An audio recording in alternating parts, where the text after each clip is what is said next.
अस्सलाम वालेकुम, welcome to सियासत डॉट पी के। आज का कुछ वायरल कंटेंट और उन पर सोशल मीडिया का तज्जिया लेकर आपकी खिदमत में हाजिर हूँ। आज बड़े अरसे के बाद मैं ये व्लॉग लेकर हाजिर हुआ हूँ। कुछ मसरूफियात की वजह से मैं आ नहीं सका। अब मैं कोशिश करूँगा कि वीक में 2 से 3 दिन जो है ना मैं अपना ये व्लॉग करूँ। तो इंशाल्लाह अब आपसे मुलाकात होती रहेगी। सबसे पहले हम चलते हैं, ये मरीम नवाज़ साहिबा जो हैं, एक बात मरीम नवाज़ साहिबा को दाद देनी पड़ेगी कि वो जो है ना परसिस्ट कर रही हैं।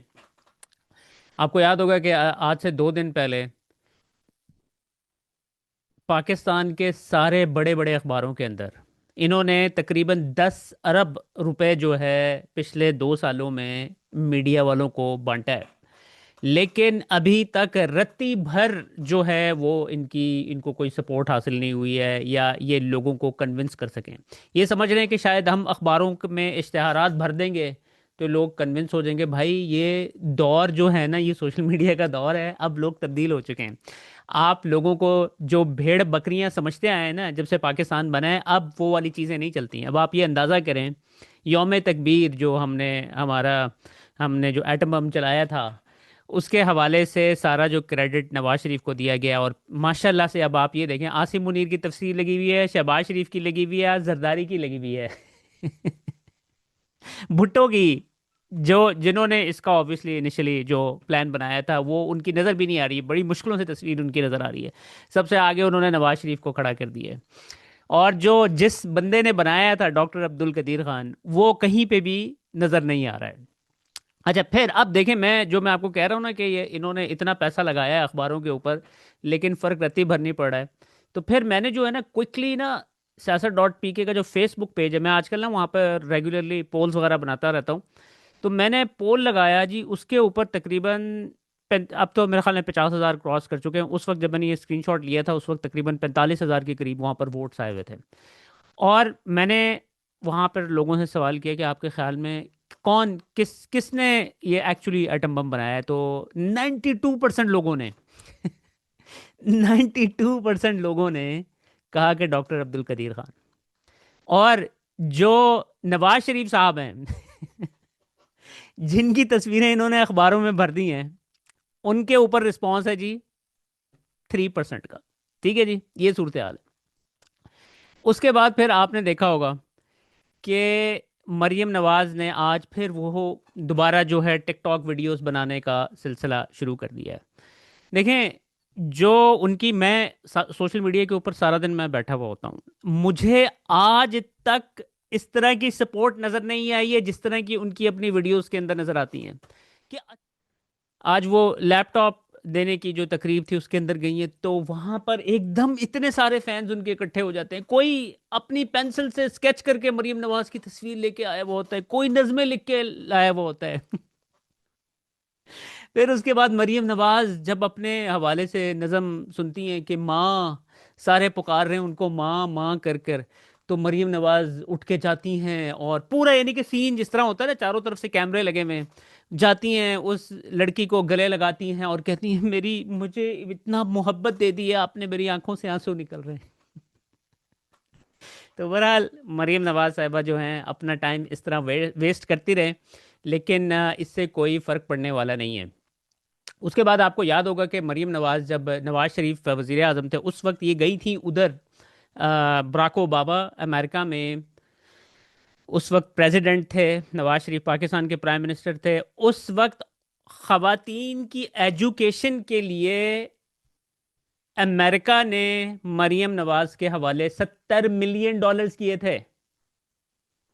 मुझे आप बताएं कि वो $70 मिलियन कहाँ गया आज तक इन्होंने। वरना ये तो कोई छोटी सी चीज करते ही तो बढ़ चढ़ के उसको आगे आके बताते हैं कि जी देखें जी, हमने ये कर दिया, हमने वो कर दिया। इन्होंने आज तक ये नहीं बताया कि इन्होंने ये वाला जो $70 मिलियन कहाँ पर खर्च किया है। वरना आपको तो पता है कि इन्होंने इमरान खान ने जो प्रोजेक्ट शुरू किए हुए थे, उनके ऊपर अपनी तख्तियां लगा के उसको दोबारा शुरू किया हुआ है। तो ये क्रेडिट लेने में तो कभी पीछे नहीं होते हैं।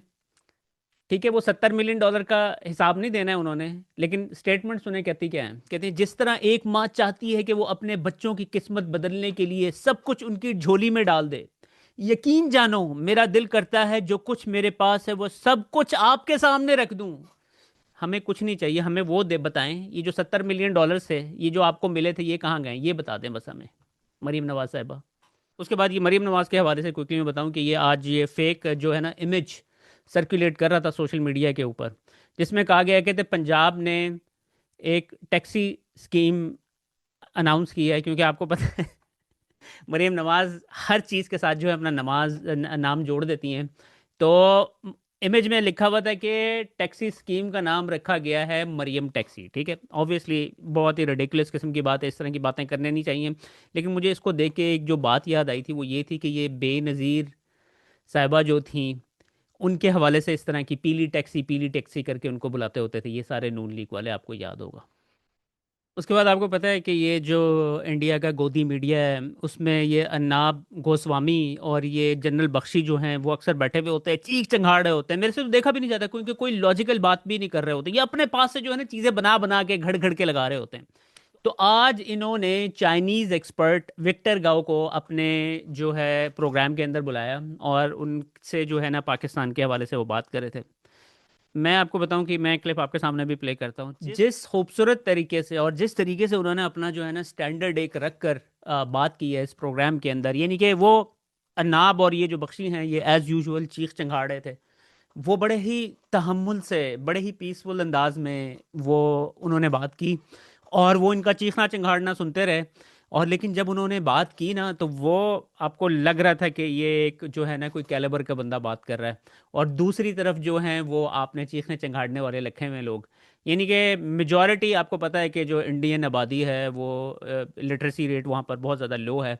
तो ये जो इस तरह के फजूल किस्म के जो लोग होते हैं ना ये ऐसी ही जगहों के ऊपर कामयाब होते हैं, क्योंकि लोगों को एग्जैक्टली चीज़ों का पता नहीं होता है। अब पूरी दुनिया अगर आप इंटरनेशनल मीडिया देखें कि जी पाकिस्तान ने उनके जहाज़ों को गिराया और पाकिस्तान ने ये जो छोटी सी झड़प हुई थी ये पाकिस्तान ने जीती, और ये भी मैं आप लोगों को सबको कहूंगा कि आपने अगर आपको इसका पता नहीं, इस वक्त पाकिस्तान में ये प्रोपेगेंडा किया जा रहा है कि सैयद आसिम मुनीर ने ये जो है हमें जंग जितवा दी। आसिम मुनीर का इसके कोई ताल्लुक नहीं है। आप अगर इस जंग की डिटेल में जाएं, चलें आप ये भी ना करें, आपको सर्च करने की भी जरूरत नहीं, आप जाएं चैट जीपीटी के साथ। चैट जीपीटी के अंदर अगर आपके पास पेड वर्जन है तो आप उसको कह सकते हैं कि मुझे जो है ना इसकी जो है ना डीप डिटेल्स निकाल कर मेरे सामने रखो। उसके अंदर ऑप्शन होता है, मुझे एग्जैक्टली वर्ड याद नहीं कि उसको क्या कहते हैं, तो वो आपको एक एक चीज जो है ना आपके सामने ला के रख देगा कि किस तरीके से जो है चाइना ने टेक्टिकल गाइडेंस पाकिस्तान को प्रोवाइड की। ठीक है, अब आप ये देखें कि चाइना की 35 सैटेलाइट ऊपर घूम रही है, इंडिया की भी एक सैटेलाइट ऊपर घूम रही है, क्योंकि उसकी वो चीज़ें बहुत मैटर करती हैं। आपने सारी चीज़ों को जंग को जब ऑब्जर्व करना होता है, जंग लड़नी होती है, पाकिस्तान के पास कुछ भी नहीं है, पाकिस्तान की कोई सैटेलाइट नहीं है ऊपर।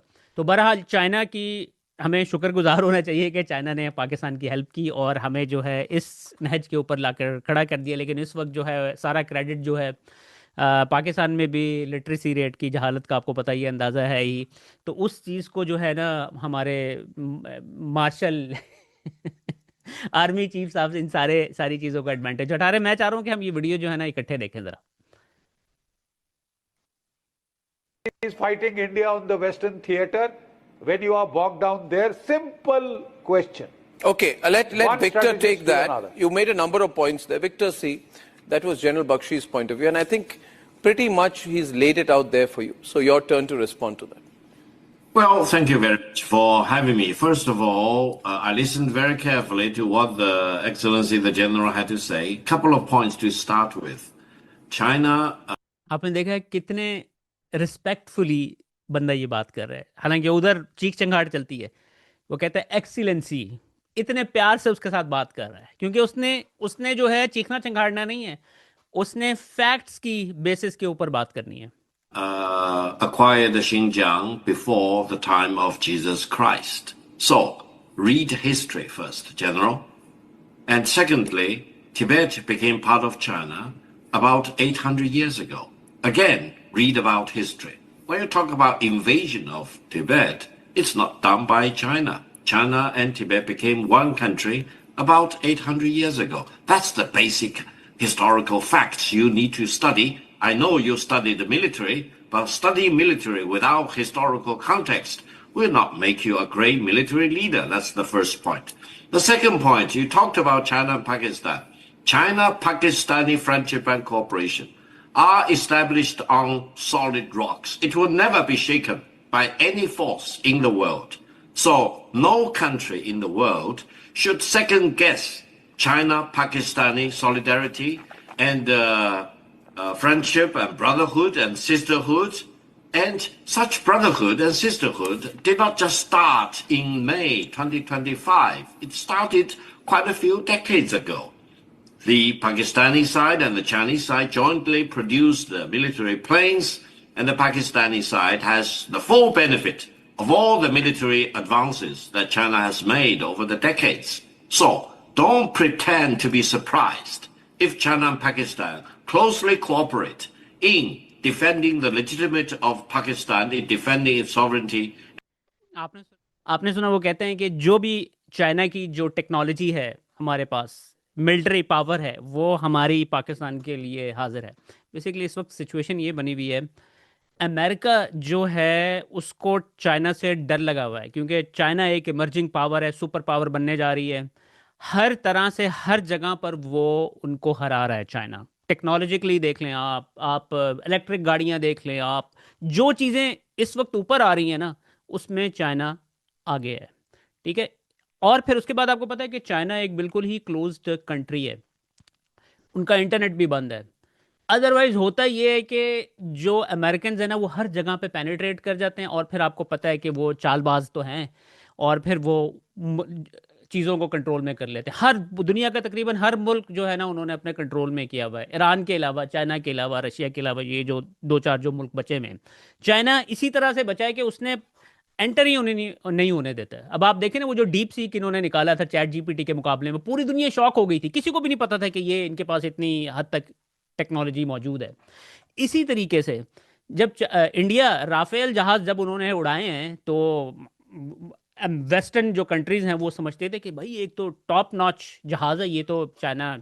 लेकिन चाइना के बारे में किसी को भी नहीं पता था कि चाइना के पास इतना ज़बरदस्त जहाज हो सकता है कि जो कि राफेल को गिरा सकता है. ठीक है.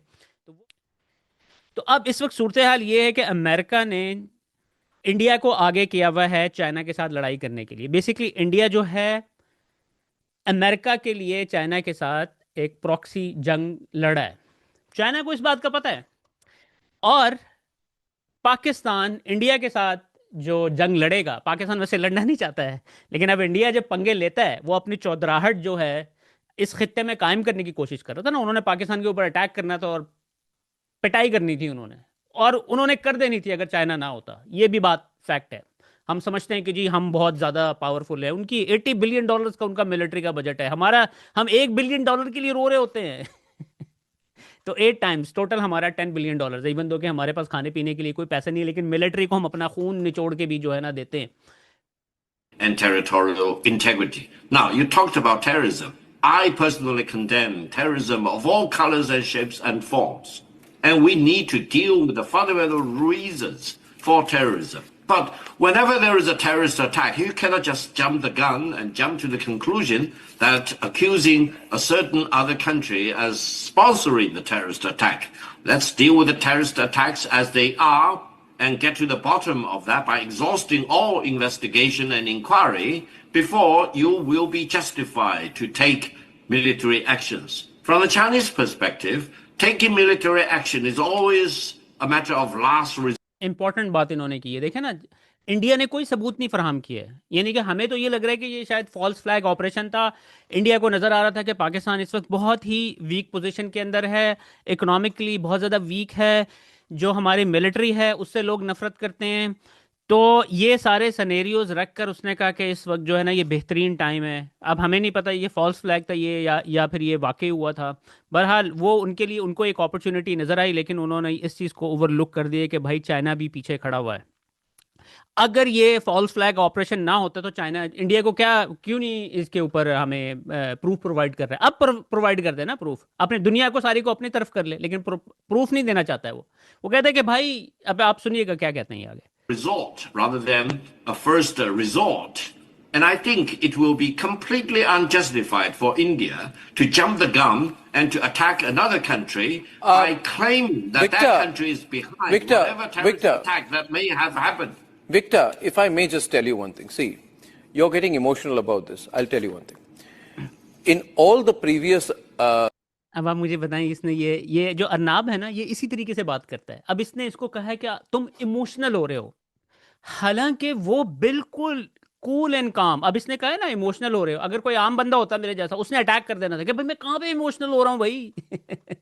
लेकिन ये जो अर्नाब है ना, वो इसी तरीके से काम करता है। इसका जो ओपोनेंट होता है ना, वो इसी तरीके से इस तरह की बातें करके उसको जलाता है। लेकिन वो, अब आप ये देखिएगा, विक्टर जो है वो बड़े कूल एंड काम चुप करके सुनता रहा है। times when there have been terrorist attacks from Pakistan, and please understand this logically. You may want to support Pakistan in any circumstance. अब इसका लॉजिक सुने, इसने कोई प्रूफ नहीं देना है, लेकिन इसने अपनी बात कहां से स्टार्ट की, देखिए जी, मैं लॉजिक दे रहा हूं, लॉजिकली बात कर रहा है। अब लॉजिकली आप सुने कि कुछ भी नहीं देगा ये proof. No problem. You must also remember from history that any country that has gone too deep into Pakistan has ended in disaster.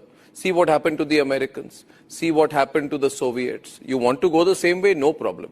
Let me also tell you that all your investments in Baluchistan are ash. They're worth nothing because the people of Baluchistan have risen against whatever the Pakistani army is doing.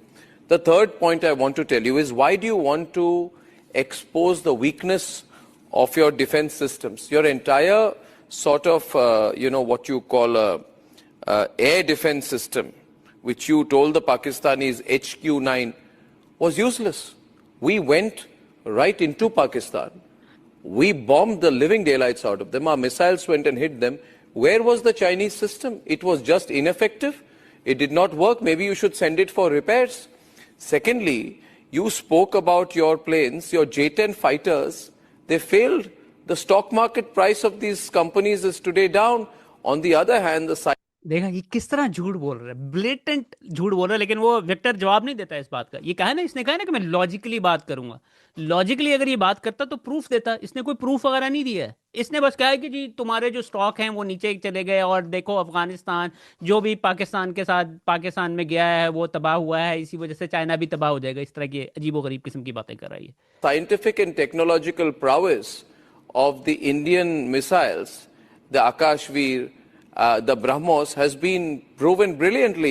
So what you need to acknowledge today is that your false superiority complex about your defense systems, actually they have been exposed. Your whole air defense system, Einar, with a lot of respect to you, Victor, was ineffective. You see, it failed. It failed. And the proof of the fact that your systems failed is the pictures from Bahawalpur, the pictures from everywhere, the burning air bases. Your entire system has failed. No problem. Maybe you will send it to repairs. But worse than that, I'll tell you one thing. You kept saying we have these PL-15 missiles, air-to-air missiles. They're all over the farms of northern India. These PL-15s are lying down there. Every country in the world wants an interest. So your systems, your defense systems, no problem. I can understand your army has not really fought a war. So you're not a combat-ready army. But your systems have proven to be ineffective. Nevertheless, leave all of this aside. Leave all. अब देखें ना, ये जो अर्नाब बातें कर रहा है, ये अगर आप पूरे इंटरनेशनल मीडिया उठा के देख लेना, तो वो पाकिस्तान को विक्टोरियस करार दे रहा है। इवन दो कि चाइना ने सारा कुछ किया है, लेकिन पाकिस्तान को विक्टोरियस करार दे रहा है। लेकिन अर्नाब ने जो है ये फीड करना है अपने लोगों के अंदर, जो इनके जो इलिटरेट लोग हैं इंडिया के अंदर, उनको ये फीड करना है। तो ये जो मर्जी बताता रहे, क्योंकि उन्होंने बाहर जाके वो इंडियन जो है अमेरिकन या ब्रिटिश या फ्रेंच तो खुद एक्सेप्ट कर रहे हैं कि भाई हमारे जो है इन्होंने जहाज गिरवा दिए हैं। All of this aside, my last point to you, and then General Bakshi will respond to you. See, I gave you full turn, you must listen to me. See, 4 times in the past, we have given evidence. We have told them we have an investigation. We have given material. Even after Mumbai attacks, we gave them material. Do you think these Pakistanis listen? They understand only the language which we gave them. Also, see, the thing is, see, forget Pakistan, it's a small country. Between India and China, don't get emotionally entangled with Pakistan. Now, I'm telling you, see, it's not good for China. Yeah, let me make several very brief No, but you don't worry about what I've said, but don't get emotionally entangled with China, with Pakistan. I will not be emotional. We are on your program and I need to be as composed as possible. Exactly. यानी कि वो तो compose है, उसने तो कोई बात ही नहीं की है, वो तो बड़े तसल्ली से सुकून से सुन रहा है। लेकिन ये बार बार ये कर रहा है, don't get emotional, don't get emotional. इसको यानी कि इंटाइस करने की कोशिश कर रहा है, लेकिन वो बड़ा ही एक्सपीरियंस बंदा है Victor. First Good, point I want to good. make. Let China and Pakistan handle China-Pakistani relations. Good, please Don't do. second guess Please do. China-Pakistani relations. Whatever you want to do with Pakistan or with China, that's your decision. But let China and Pakistan handle China-Pakistan Yeah, relations. you must Second, handle it. You must handle it. for You the- must also for the handle second thing. Baluchistan. You must handle everything. Second, I do not want to send shockwaves to your audience in India, but whatever that happened as a result of the aerial confrontation between India and Pakistan is well known to the rest of the world. Everyone knows about it. We've seen. बहरहाल ये तकरीबन 12 minute का clip है। अगर आपने देखना हो तो मैं इसका जो है ना लिंक ना मैं नीचे लगा दूंगा। It's I really enjoyed watching this. इसमें तो कोई दो राय नहीं है कि चाइना जो है पाकिस्तान को फुली हर तरीके से जो है ना प्रोटेक्ट करने की कोशिश करेगा इंडिया के ख़िलाफ़, या किसी और ताकत जो अगर पाकिस्तान के ऊपर अटैक करने की कोशिश करेगी। लेकिन आई होप, क्योंकि यूजुअली जो है ना चाइना दूसरे ममालिक के इंटरनल मैटर्स के अंदर जो है ना इंटरफेयर नहीं करता। ये उनकी हिस्ट्री है, पूरी दुनिया में देख लें। कोई मुल्क ये नहीं कंप्लेन करेगा कि यार इन्होंने आके हमारा जो है ना वजीर आजम को उठा के नीचे गिरा दिए या ऊपर बिठा दिया आके, जिस तरह अमेरिका करता है, जिस तरह आप पाकिस्तान में आजकल सूरत हाल है। लेकिन मैं होप कर रहा हूँ कि ये जो है ना कुछ इस वक्त जो हमारे ऊपर ज़बरदस्ती मुसल्लत हैं और वो समझते हैं कि हम बहुत ज़्यादा पॉपुलर हो गए हैं, फील्ड मार्शल बन गए हैं, अब पूरी पाकिस्तान हमारे पीछे है। उसके ऊपर भी मैंने पोल किया था। यानी कि उसके अंदर तकरीबन 2 लाख लोगों ने पार्टिसिपेट किया था, पोल फेसबुक के ऊपर मैंने किया था, जिसमें से तकरीबन आई थिंक 89-90% लोग जो कहते थे कि वो अभी भी इमरान खान के साथ खड़े हैं। फील्ड मार्शल के साथ सिर्फ 2 या 3% लोग खड़े हुए थे। तो बहरहाल ये रियलिटी है। लेकिन आई थिंक कि चाइना को पाकिस्तान को थोड़ा सा समझाना चाहिए कि ये जो हरकतें इस वक्त पाकिस्तान कर रहा है, यानी कि एक इतने मैसिवली पाकिस्तान की मेरे ख्याल में तारीख का इतना ज़्यादा कोई पॉपुलर लीडर नहीं है, उसको उठा के उन्होंने उसके साथ क्या सलूक कर रहे हैं, उसकी बहनों के साथ क्या सलूक कर रहे हैं, उनके वर्कर्स के साथ क्या सलूक कर रहे हैं। पाकिस्तान का जो पूरा सिस्टम है उसको गिराने के लिए उन्होंने तबाह कर दिया है। अदालतें उन्होंने ख़त्म कर दी हैं, आइन उन्होंने बिल्कुल तब ख़त्म, बिल्कुल अब तो कोई आइन पाकिस्तान में रहा नहीं है। यानी कि जो आसिम मुनीर का ऑर्डर होता है ना वही चलता है। अब जो जजेस हैं वो इतने अरसे से कह रहे हैं कि जी इमरान खान को किताबें दे दो, इमरान खान के बच्चों से बात करवा दो, लेकिन आप अंदाज़ा करें कि वो जो उधर बैठा हुआ होता है ना एक फ़ौजी जेल में, जेल को भी फ़ौजी कंट्रोल कर रहे हैं, उसका ऑर्डर चलता है, वो जजेस की कोई औकात ही नहीं है।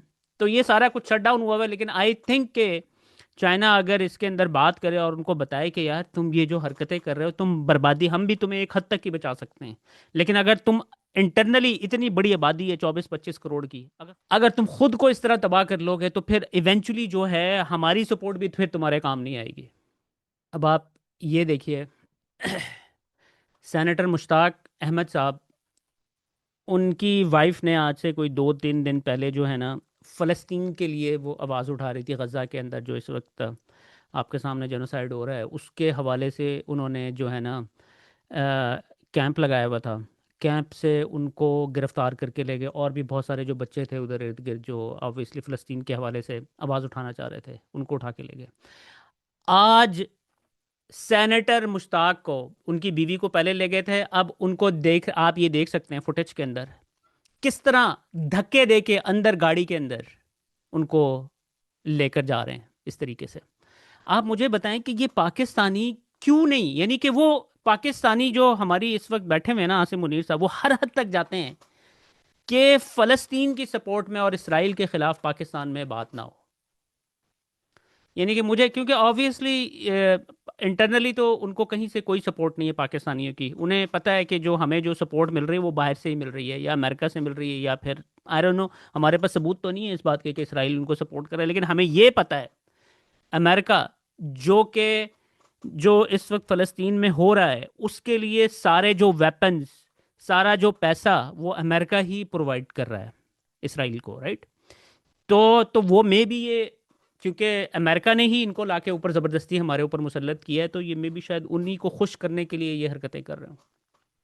लेकिन ये बहुत ही अफसोसनाक बात है कि गज़ा में जिस तरीके से मासूम बच्चों का, औरतों का कत्लेआम रोज़ाना की बुनियाद के ऊपर, हॉस्पिटल, कल मैं एक फुटेज देख रहा था, एक हॉस्पिटल था उधर गज़ा के अंदर जहाँ पर ना वो स्ट्रेचर के ऊपर मरीज़ को लेके जा रहे थे, छोटा सा बच्चा भागा हुआ जा रहा था, और वहां पर आकर जो है हॉस्पिटल के अंदर, आप अंदाजा करें जहां पे मरीज बैठे हुए हैं, उसके अंदर उन्होंने वहां पर बम फेंका और वहां पे पता नहीं कितने लोगों को उन्होंने शहीद कर दिए।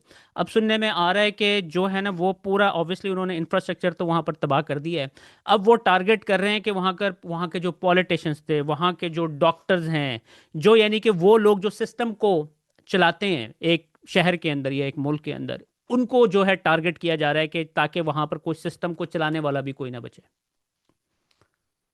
और हमारी जो मुल्क है, हमारा जो आसिम मुनीर साहब, और ये जो वही आसिम मुनीर साहब ही चला रहे हैं ना सब कुछ, बाकी शहबाज शबूस तो उनकी तो कोई औकात ही नहीं है। तो वो इन हालात के अंदर भी जो है वो उनको सपोर्ट कर रहे हैं। और फ़लस्तीन के हवाले से ये बात को मैं थोड़ा सा आगे लेकर चलूँ, ये ऑब्वियसली पिछले एक हफ्ते से ये एक इमेज वायरल हुआ है सोशल मीडिया के ऊपर, ये ज़ियाउल हक के दौर का था। आप ये देख ही लिया कि हमारे जो उलमा हजरात हैं वो वो किस तरीके से इन यानी कि उनको उनको दीन इस्लाम से, मज़हब से उनका कोई ताल्लुक नहीं है। उनको जो ऑर्डर आता है ना ऊपर से, वो सिर्फ वही बात करते हैं, यानी कि वो सारे जाली उलमा हैं ये लोग। अब ज़ियाउल हक के दौर में उसको प्रॉप अप करने के लिए किस किस्म के इश्तहारात चलाए जाते थे, ये एक पुराना इश्तहार वायरल हुआ हुआ है। देखिए सुनिए क्या कहते हैं। जनरल साहब को सरकार दो आलम की तरफ से कई सलाम पहुंचे, कई पैगाम आए।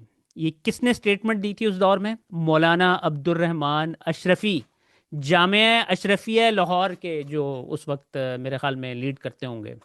तो अब आप अंदाज़ा करें कि एक जनरल इसकी क्या औकात थी कि इसको जो है आपने प्रॉफिट सल्लल्लाहु अलैहि वसल्लम के बराबर लाके खड़ा कर दिया कि जी वो सलाम पहुंचा रहे हैं, सलाम के उनकी तरफ से पैगाम आ रहे हैं।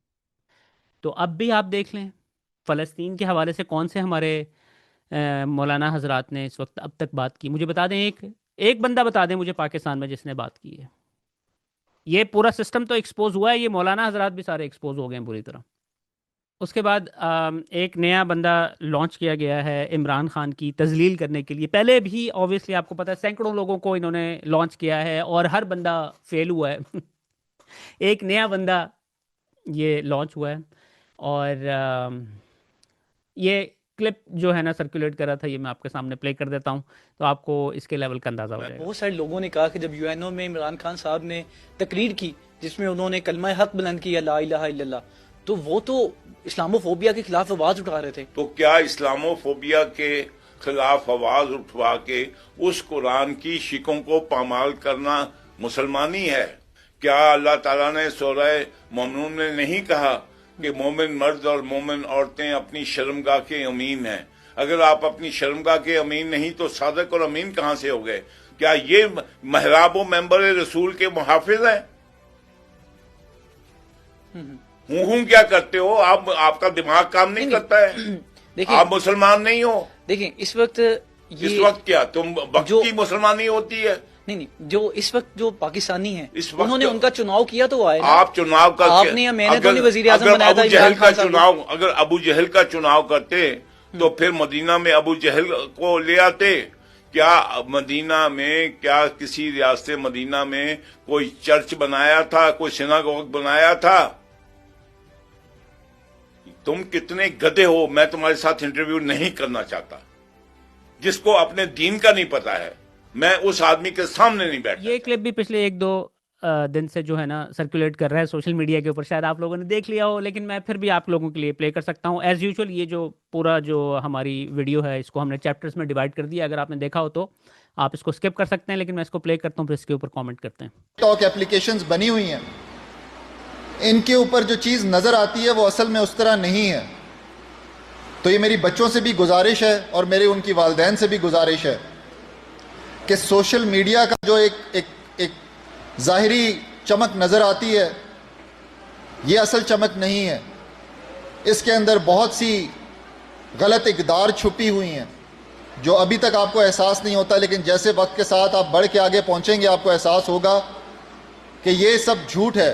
इसके अंदर दिखाई गई चीज़, इसके अंदर दिखाई गई, इसके अंदर दिखाया हुआ, फौजियों ने सारी चीज़ों को कंट्रोल कर लिया। अब उनको जो है ना एक ये जो नया, क्योंकि पिछले जब से पाकिस्तान बना है उस वक्त से सारी चीज़ों को कंट्रोल करते आए हैं ना। ये मीडिया को कंट्रोल कर लिया, पॉलिटिशियंस को कंट्रोल कर लिया, मौलवियों को कंट्रोल कर लिया। कोई बंदा नहीं था जो अगर कंट्रोल नहीं होता था उसके ऊपर डंडा चला देते थे ये। अब एक चीज़ जो है वो उनको समझ नहीं आ रही कि किस तरह कंट्रोल करें। सोशल मीडिया, किस किस के ऊपर सोशल मीडिया के ऊपर डंडे चलाएं। पहले इन्होंने चलाया है ना, मैं शुरू में मुझे पता है कई ऐसे लोग थे जिनके ट्विटर के ऊपर कोई फॉलोअर्स नहीं थे, यानी कि ऐसे थे किसी बंदे के 100 फॉलोअर्स थे, उसने कोई ट्वीट कर दी इमरान खान की फेवर के अंदर, उसको घर से उठा के ले गए। यानी कि इन्होंने शुरू में ये हरकतें की हैं, यानी कि जो इनको नज़र आता था, हल्की सी कोई बात करता था उसको उठा के ले जाते थे, एग्जाम्पल बनाते थे, ताकि वो जब उसको हम छोड़ेंगे तो वो अपने मोहल्ले में जाएगा और खौफ व हरास फैलेगा। ये सारी सूरत हाल होगी। लेकिन फिर उसके बाद हुआ ये कि शुरू में तो लोग थोड़ा सा अपना सोच समझ के उन्होंने बात की, लेकिन अब आप सोशल मीडिया के ऊपर चले जाएं, किसी फौजी की आप तस्वीर लगा दें, नीचे गालियों की भरमार होती है। इवन के यानी कि जो हमारे आर्मी चीफ साहब हैं, एक वक्त था कि आप मुंह से कुछ निकाल नहीं सकते थे उनके खिलाफ, यानी कि कुफर समझा जाता था। यानी कि इस बात से अंदाजा लगा लें। अब आप कुछ भी जाके देख लें, जो नीचे लोग जो रगड़ रहे होते हैं उनको। कंटेंट इस मुल्क की तरक्की के अंदर कभी काम नहीं आ सकता। तो अपने अंदर शऊर पैदा कीजिए, अपने अंदर तालीम के साथ तरबियत को आम कीजिए। सच और झूठ, सोशल मीडिया ही तो शऊर लेके आया है भाई। पहले तो हमें पता ही नहीं चलता था, जब आप सारी चीज़ों को कंट्रोल करते थे हमारे पास तो इन्फॉर्मेशन पहुंचती नहीं होती थी। में फ़र्क, हक बात के लिए खड़ा होना और सच्चाई के लिए दिलो जान की कुर्बानी दे देना, ये वो अक़दार हैं जिसकी ज़िम्मेदारी वालिदैन और असातिज़ा कराम के ऊपर है। और मैं बच्चे, जो हमारे प्यारे बच्चे सामने बैठे हुए हैं, इन सब से मेरी इस्तदा है कि अपनी तालीम और वालिदैन की सिखाई हुई तरबियत के ऊपर बहुत ज़्यादा ज़ोर दें। एक अच्छा बच्चा जो एक घर में अच्छा बच्चा है, वो एक माशरे का भी अच्छा बच्चा है और इस मुल्क के लिए भी एक काबिल कदर नेमत है। ये चाहते हैं कि पाकिस्तान जो है ना नॉर्थ कोरिया बन जाए। आपको पता है ना, नॉर्थ कोरिया में जो उनके लीडरान हैं उनको तो खुदा बना के दिखाया जाता है ना, और फिर उसके बाद वहाँ पर इतना ज़्यादा कंट्रोल है। आप जनरेशन की जनरेशन इतना देर से उन्होंने कंट्रोल करके रखा हुआ है। आपकी ब्रेन वॉशिंग इस तरीके से हुई हुई है कि आपको पता ही नहीं है असलियत क्या है, क्योंकि बाहर का इंटरनेशनल मीडिया आपके अंदर आ नहीं सकता है। तो ये चाहते हैं कि इवेंचुअली जो है ना लोग जो है ना सजदे करना स्टार्ट हो जाए हमारी आर्मी को, और जो हमारे चीफ साहब कहते हैं बस उसको हम दिलो जान से कबूल कर लें, चाहे वो सच हो चाहे झूठ हो। अच्छा जी, उसके बाद ये खान साहब के मैंने पहले क्लिप्स नहीं देखे थे, ये सर्कुलेट कर रहे थे सोशल मीडिया के ऊपर, तो मैंने कहा ये मैं आप लोगों के साथ शेयर कर दूं।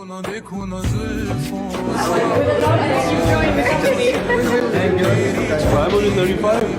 What are you talking about? That's only women wage. I'm assuming it was something he's 50, really. 3,000. At what stage did you think you could win it? 165 wasn't a big target to chase.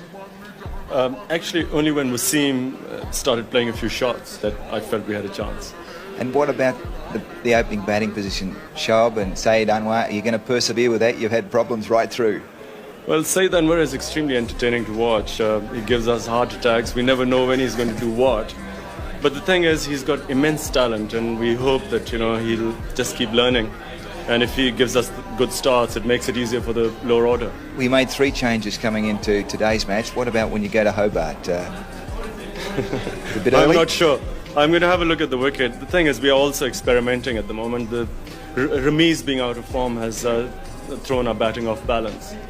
And quickly, the toss, you won it. Were you happy that you won the toss, or was it a difficult one to decide to bat? No, I thought it was a vital toss because the wicket became slightly easier. With the dew, it skidded on a bit more. In the morning, it was stopping. So, I think we had the better of the toss. And of course, man of the match, you get $500 for that one, and the gold goblets. Be able to pop those on the sideboard. Your batting form, Imran, has been absolutely sensational. A century in the Test match, 82, another half century here. You really have been Mr. Consistency. Well, I had to compensate. I've been bowling so badly. I've been so embarrassed by my bowling that I had to bat a little bit better. And I guess you'd probably like just a little more support from the team with the bat? Yes, I think it's coming. I just... as I said, we don't have much depth in our batting, and we rely on the same batsmen to be in form. And so once, one or two of them are off form, the team goes off balance. Well, thank you very much, Imran. Congratulations. That makes it